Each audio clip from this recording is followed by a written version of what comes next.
The name of Allah, who is the most beneficent and most merciful.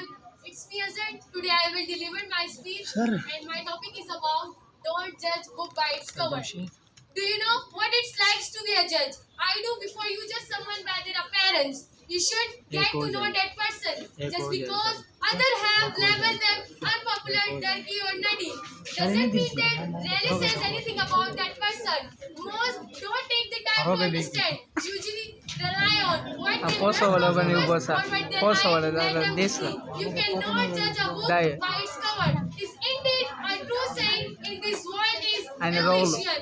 Its general meaning is that you should not judge a book for its outer appearance. Maybe it seems dusty from outside, but may contain gold mine of knowledge. Whereas there may be some other book have very beautiful from outside, but may have nothing valuable inside it. Same goes for human being also. Sometimes we judge people on their looks and appearance, but their reality lies within. A person may not be beautiful externally, but may have a pure mind and pure heart within.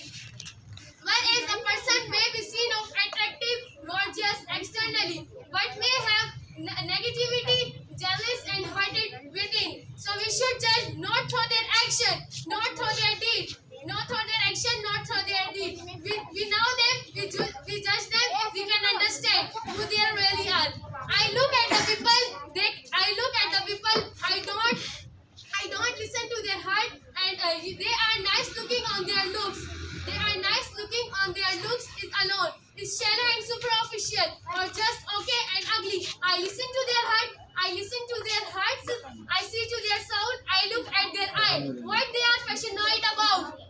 What they are passionate about. You can judge. We can miss on the wonderful judge. How can look at the people. We can never judge without knowing the whole story. You can understand, but you don't. Behind those smiling face, you can never know.